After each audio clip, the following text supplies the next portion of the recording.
community, which is basically part of the standard under which you judge this application. You have correctly noted that this is going to be the largest house on the smallest lot. It will directly impact adversely the two neighboring lots. There are also lots, if you look at not just 170 Christian Avenue, but if you look at the lot that is on 163 Christian Avenue, these are all small houses that are next door. 163 Christian Avenue, which is on a relatively small lot, is also barely a half house. It's got a dormer in the front of it. If you go up from Christian Avenue beyond the big house, and I understand the big house is an impact, but it doesn't directly necessarily mean the standard, you have 3 more houses that are relatively modest ranches on all of the next lots heading up to Woodbine. And one of the major concerns is setting a precedent that has happened with the other 2 houses. The one next to me, which is a big house, there was actually a small house in the woods that was torn down and the big house was put up.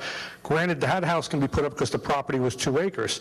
But in these situations, you have modest lots, and it is significant that this is, if you approve this, you are setting a precedent where virtually every one of these houses can be torn down on all relatively small lots, 1/3 of an acre, varying different frontages. Most of them would probably need some variances one way or the other.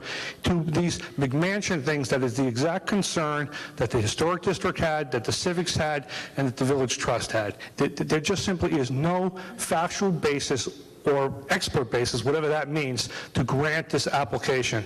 And it should be summarily denied. And I would like to also reserve, because we just got this before, and to the extent that there's additional evidence put out, we should have a little bit more warning on it. It wasn't part of the file that was originally part of the application, although to a certain extent I'm not so sure it's helping the applicant in the presentation.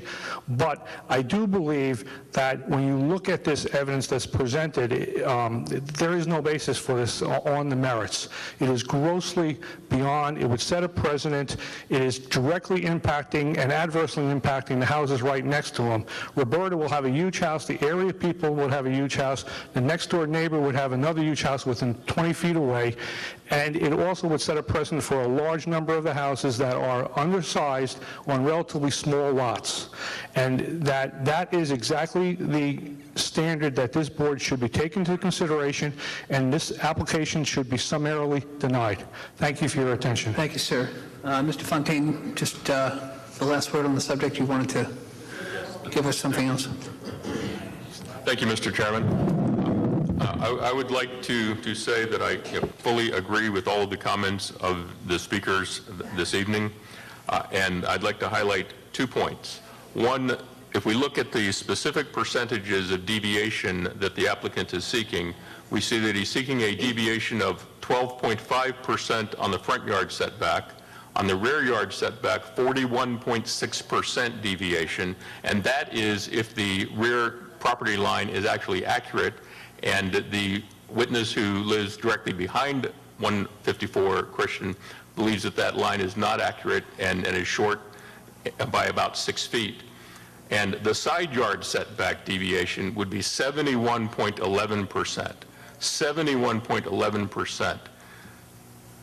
And the side yard deviation on one side would be 85%, and on the other side would be 50%.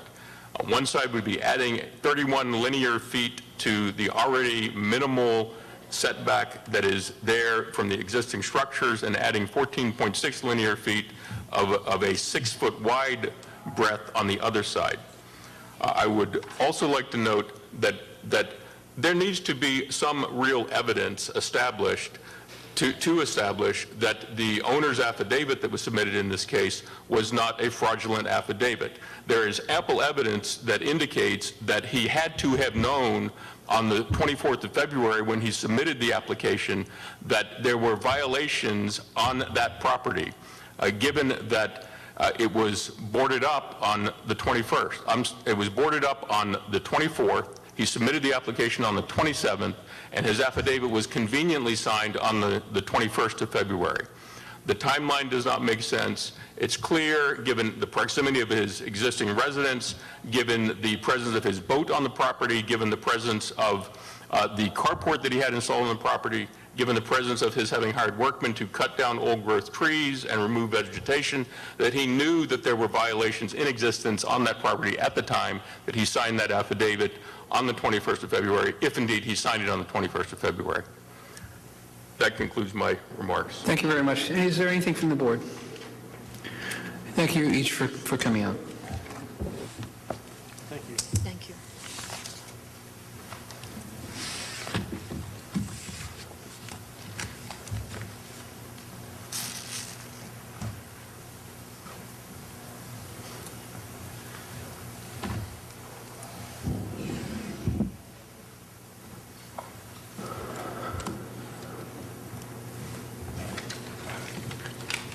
Mr. Chairman, basically, I'm going to go on record as stating that the CEU that is pending with the building division is going to be issued, and what you see in blue will be issued to the applicant or to whoever buys the property.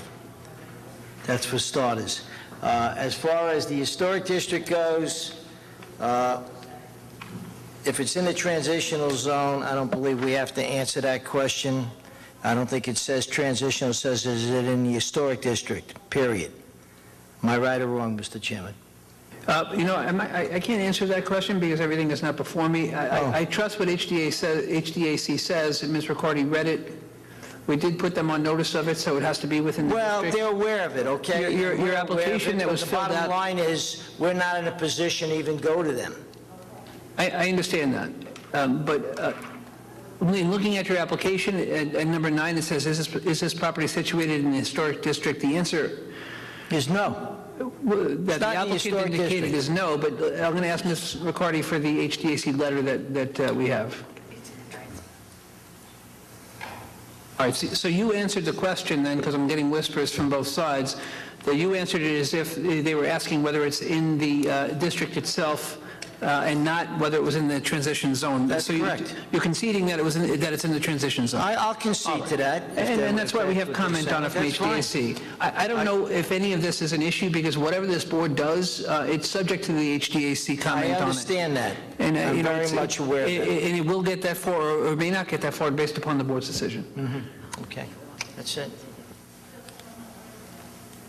Was there anything else, Mr. No, McNair? nothing further. Is there anything further from the board? Then does the board have a motion? Mr. Chair, I move to close and hold on the application. Motion by Mrs. Perugini, close and hold, seconded by Mr. Wisdom. All in favor? Any opposed? Motion carries. Thank you. Thank you.